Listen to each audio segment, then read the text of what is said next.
Assalamualaikum warahmatullahi wabarakatuh. Halo semuanya, bagaimana kabarnya? Semoga kondisinya tetap baik-baik saja di pembelajaran PJJ ini ya. Untuk pertemuan kali ini kita akan membahas hal yang paling mendasar ketika kita ingin belajar bahasa Inggris. Bahasa Inggris itu sebenarnya adalah sebuah konstruksi yang dibuat untuk mempermudah komunikasi, seperti bahasa-bahasa yang lain begitu.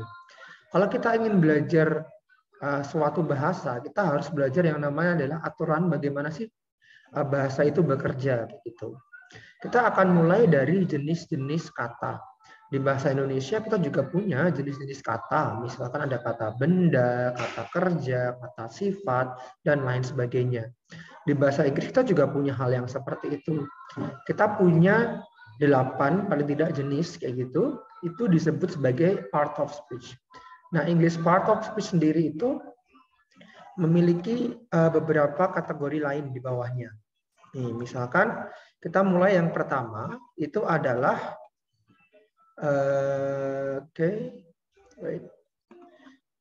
itu adalah kata benda. Di kata benda sendiri, misalkan di sini ada kata benda, nih ya, warnanya putih, saya ganti warnanya dulu, kelihatan. Oke. Di kata benda sendiri, itu ada 7 jenis kata benda. Ada countable noun, ada uncountable noun, common noun, proper noun, abstract noun, sama concrete dan collective noun. Untuk countable dan uncountable noun itu dibedakan berdasarkan bisa atau tidaknya dihitung. Secara satuan maksudnya begitu. Kalau tidak memerlukan satuan seperti kilogram, sentimeter, gram, ons, maka dia disebut sebagai countable. Tapi kalau memerlukan maka uncountable. Contoh di yang countable itu kan ada book, ada car, ada mountain gitu. Maka book, car, mountain ini bisa kita tulis tanpa ada satuan. Misalkan I have 2 books, I have 3 cars, I have 2 mountains. Mungkin punya mountains ya. There are 2 mountains begitu. Nah, kalau tidak memerlukan satuan disebut sebagai countable noun. Untuk yang berikutnya adalah uncountable, dia tidak bisa langsung dituliskan angka di depannya. Misalkan I want 2 milks, I want 2 happiness. There are 2 snow, kan nggak bisa. Maka kalau tidak bisa dituliskan angka di depannya dan kadang memiliki satuan, misalnya I want a glass of milk, gitu ya. Itu masuk di uncountable begitu. Kemudian kita beralih ke common noun dan proper noun. Di common noun dan proper noun ini lebih ke umum dan spesifik. Kalau kayak ngomong country, desert, ocean itu kan umum. Tapi kalau ngomong Indonesia, Sahara, Pacific Ocean itu sudah khusus spesifik. Untuk abstrak dan konkret itu termasuk ke apa namanya ya, materialan. Jadi kalau misalkan itu adalah benda material gitu, ada bisa disentuh kayak gitu adalah konkret. Tapi kalau nggak bisa disentuh itu adalah abstrak. Contoh ide, cinta, kebaikan gitu. Collective noun itu adalah noun yang tidak perlu ditambahkan s, tapi sudah dia langsung otomatis plural. People, couple itu kan pasti 2, mungkin couple sendiri. Itu kata benda. Kita beralih ke yang kedua, yaitu adalah pronoun. Pronoun itu adalah kata ganti. Dari jenisnya, kata ganti itu ada 7 jenis. Ada personal pronoun, demonstrative pronoun, interrogative pronoun, relative pronoun, indefinitive, reflexive, reciprocal, dan reciprocal pronoun. Nah, kata ganti itu apa sih? Misalkan seperti ini. Saya bertemu dengan seorang wanita cantik. Nah, saya bisa mengganti wanita cantik dengan kata dia. Saya bertemu dengan dia. Dia itu adalah kata ganti dari wanita cantik. Nah, itu yang dimaksud kata pronoun itu seperti itu.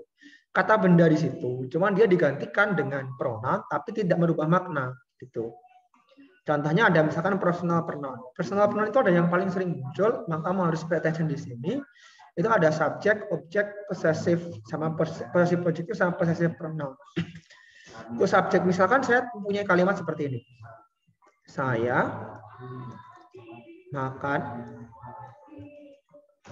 nasi. Saya makan nasi. Saya ini kan dia subjek. Nasi ini adalah objek. Penentunya adalah kata kerja. Yang melakukan kata kerja itu adalah subjek, yang dikenai kata kerja dia adalah objek.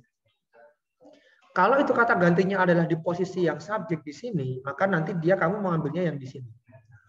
Tapi kalau ambilnya yang objek, kamu ambilnya yang di sini. Begitu. Prinsipnya sih seperti itu. So, untuk pemilihannya misalkan kalau saya di subjek ya I, kalau nasi di objek ya it. Gitu. Kalau misalnya saya punya kalimat dia lagi memanggil saya. Nah, di sini dia laki-laki kan subjek, sayanya objek. Kalau di subjek ini ambilnya adalah yang di sini. Maka di sini adalah he. Kalau di sini saya, di sini kan selakunya objek, maka me, bukan I. Begitu. Kemudian untuk posesif adjektif itu adalah kata yang pemilikan tapi diikuti dengan bendanya. Misalkan my book. Begitu, your book. Dan lain sebagainya. Kalau posesif pronoun itu adalah mirip kepemilikan tapi tidak diikuti oleh bendanya, tapi sudah disebutkan misalkan the book is mine. Mine itu kan memiliki buku, gitu. Perbedaannya itu aja. Untuk demonstratif pronoun, nah untuk demonstratif pronoun itu sendiri, hapus ya. Demonstratif pronoun itu lebih ke kita membahas direksi atau arah menunjuk suatu benda tertentu yang terkait dengan kata benda. Misalkan saya ngomong ini, itu adalah salah satu dari demonstratif pronoun. Bentuk sendiri ada 4 ya, ada this, ada that, ada this, ada those. Kalau this,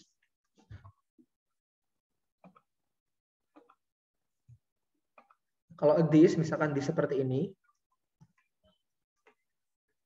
Nah, di seperti ini, itu dia menunjukkan benda itu dekat, sekaligus dia itu menunjukkan bahwa benda itu single atau singular atau tunggal. Misalkan this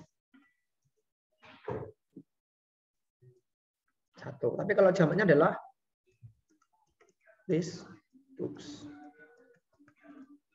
Nah, kalau misalkan kita ngomong tentang benda yang jaraknya jauh nih, misalkan. Bentar, saya hapus dulu. Benda yang jaraknya jauh itu kita menggunakan kata that.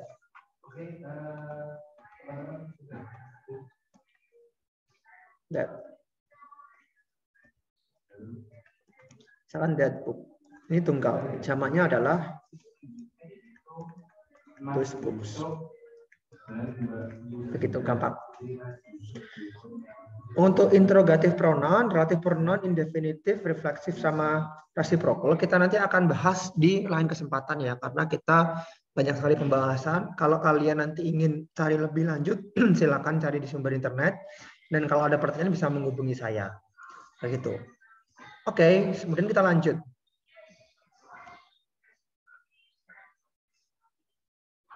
Oke, itu adalah dua jenis yang pertama, gitu ya. Kita lanjut ke jenis yang berikutnya. Nah, di sini ada verb, adjective, sama adverb.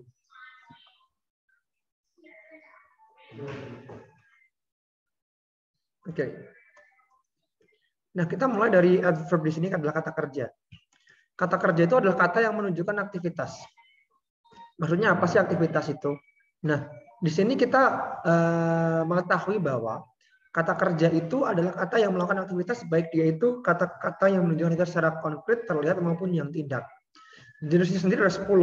Ada transitive, intransitive, sampai causative verb. Kita akan fokus ke 4 yang pertama. Transitive, intransitive, regular, sama irregular verb. Gitu. Nah, untuk transitif sendiri itu, dia adalah kata kerja yang memerlukan objek. Tapi kalau yang intransitif, dia tidak memerlukan objek. Tidak perlu. Contoh, tidur. Itu kan tidak perlu objek. Tapi kalau meminum, dia kan perlu objek. menonton, gitu, dia perlu objek. Gitu. Kalau ask, buy, misalkan membeli, buy apa? Buy car. Tapi kalau smile apa? Ya udah nggak ada. Kalau dia tidak perlu kata objek di sini, maka dia tidak masuk ke intransitif. Tapi kalau memerlukan, yaitu car jatuhnya adalah buy, maka dia masuknya adalah transitif. Gitu.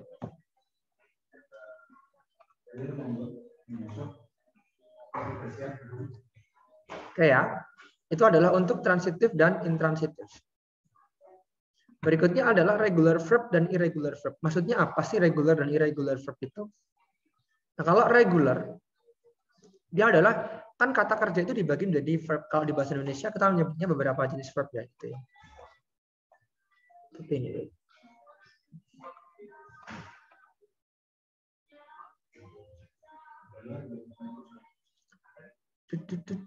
Di mana ini gambarnya? Oke.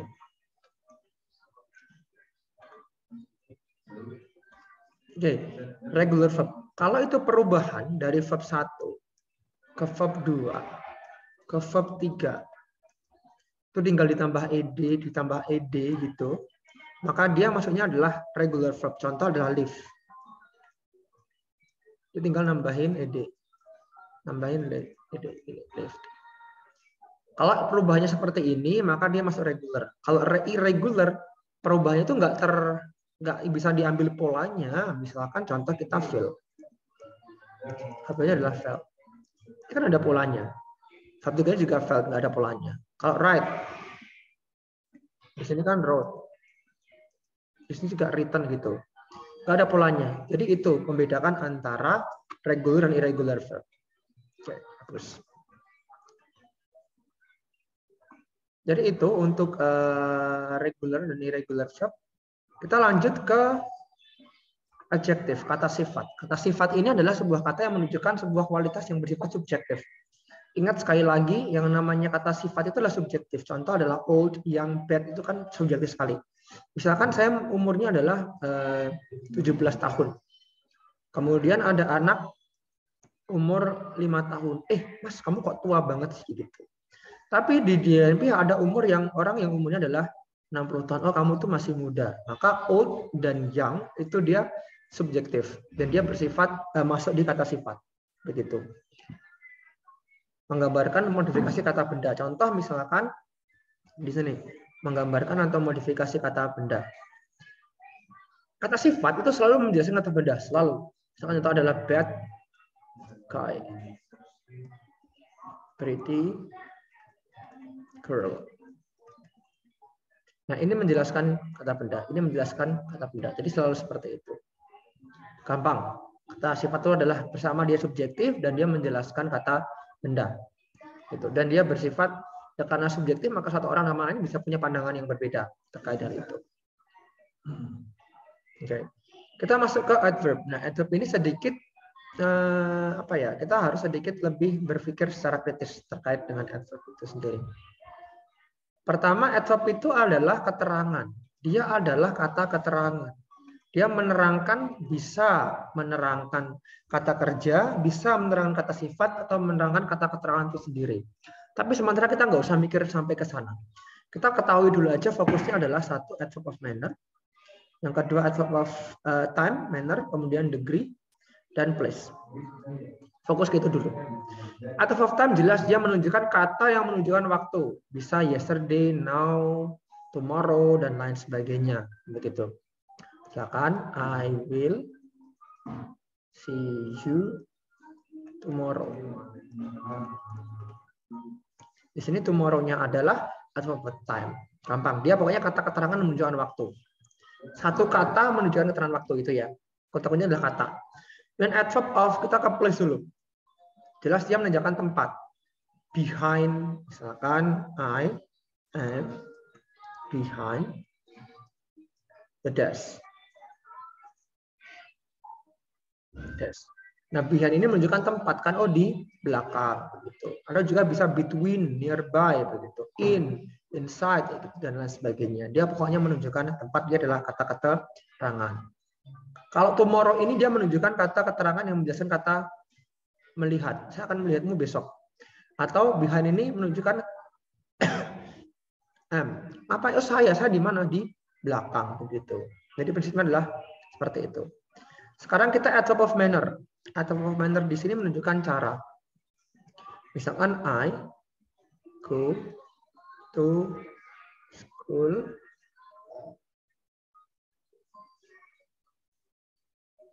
slowly, misalkan.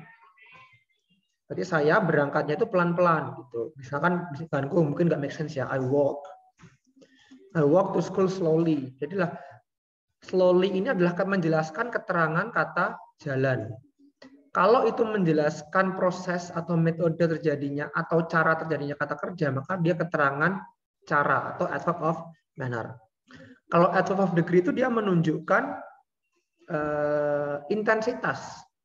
Bisa menggunakan so, very, kayak gitu. Misalkan, you are very smart. Nah, smart ini ditekankan lebih menggunakan very. Berarti very smart, so smart. Gitu. You're too smart. Gitu, bisa. Itu ya, itu ada beberapa jenis kata keterangan. Oke. Well, untuk yang lain, kamu bisa pelajari tersendiri. Kalau ada yang ditanyakan, nanti kita akan bahas lebih lanjut, bisa ditanyakan di grup. Gitu ya. Oke, next. Yang berikutnya adalah preposition atau kata depan. Mungkin bagi kalian ada beberapa yang beranggapan bahwa ini itu hal ya, apa ya, mungkin asing ya bagi kalian ya. Tapi sebenarnya ini di bahasa Indonesia juga ada. Mungkin nggak terlalu di spotlight ya. Tapi memang banyak dibahas di bahasa Inggris. Gitu. Bahkan sering muncul di soal-soal juga. Preposisi itu adalah kata yang menunjukkan kata depan. Misalkan preposition of time, preposition of place. Fokusnya kedua ini dulu. Nah, dia itu berfungsi untuk menunjukkan sesuatu dan biasanya dia bersifat sebelum kata benda gitu. Misalkan the book is in it. Nah, ini dia adalah preposisi. Dia menjelaskan it. It itu tempat di mana book itu di atasnya ada buku itu. Begitu. Kemudian ada time, after, before, until, seperti itu. Secara jenis kata, dia termasuk adalah preposition karena dia terletak di sebelum kata benda, begitu. Dia bisa berfungsi sebagai time, place, movement, manner, purpose, dan quantity or measure. Kalau misalkan Pak, after, before, above itu kan bisa dimasukkan dengan adverb juga kan. Oh, misalkan I will go after you dan sebagainya. Itu bisa. Tapi tidak perlu dipermasalahkan, baik itu dia masuk ke preposition maupun dia masuk di adverb, dia memiliki fungsi adalah menunjukkan waktu atau place. Kalau misalkan above, at, atau in, begitu. So tidak perlu dipermasalahkan. Overlapping, yes, aku itu overlapping, tapi memang secara fungsi dia tidak merubah fungsi bahwa dia menunjukkan waktu atau tempat. Manner juga misalkan I go to school by bus. By-nya ini dia disebut sebagai preposition, tapi kalau by bus dia disebut sebagai adverbial phrase. Kamu nggak perlu bahas itu dulu. Sementara kamu tahu ini adalah by-nya adalah preposition. In itu adalah preposition begitu. Yang menunjukkan tempat, menunjukkan waktu, menunjukkan cara, begitu dulu. Entah itu nanti Pak, ini kan mirip dengan adverbial. Nanti kita akan bahas lebih lanjut lagi. Kalau kamu mau diskusi, silakan bisa diskusi dengan saya nanti. Prinsipnya adalah in, after, before, until, kayak gitu. Itu maksudnya dia adalah preposition. Ya. Kemudian next. Lalu kita ke conjunction. Konjungsi ini merupakan bridge atau jembatan untuk menggabungkan beberapa unsur.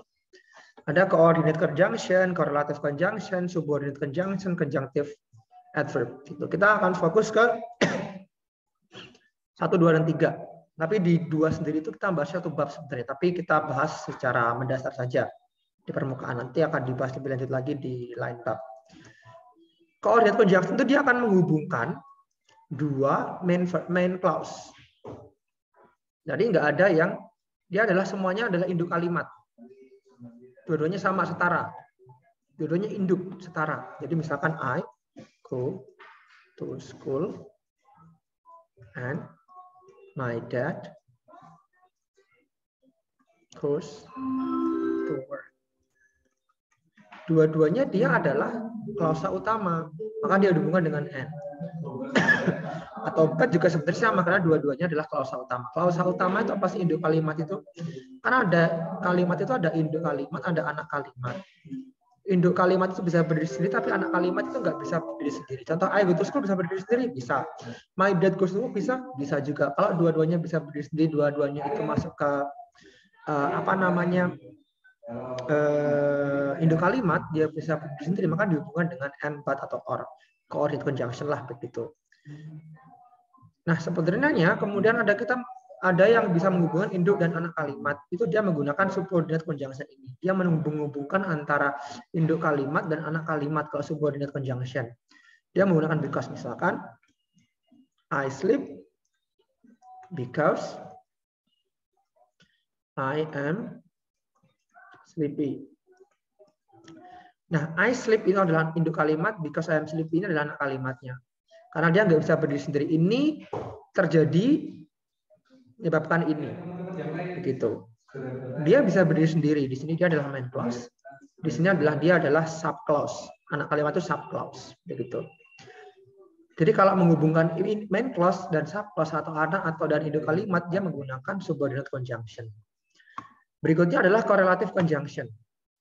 Correlative conjunction itu dia terdiri dari dua kata, gabungan between and, either or, rather than, neither nor, dan lain sebagainya. Contoh, I like neither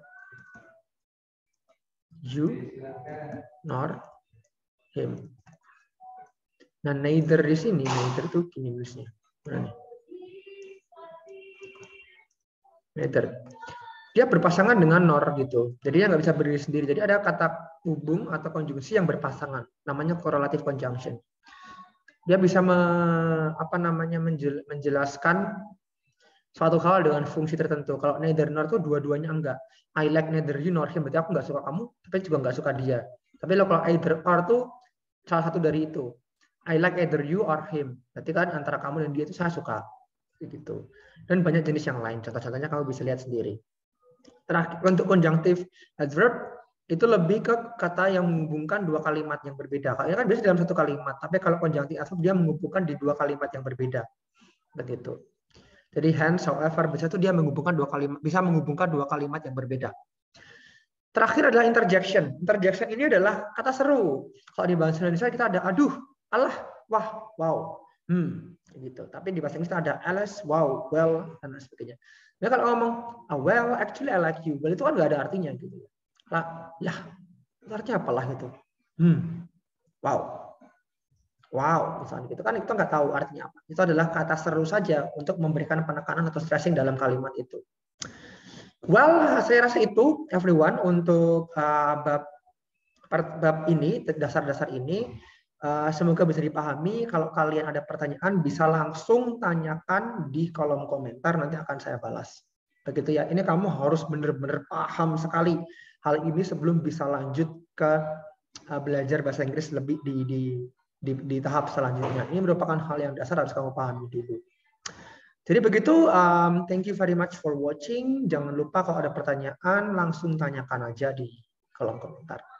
Thank you. Assalamualaikum warahmatullahi wabarakatuh. See you everyone.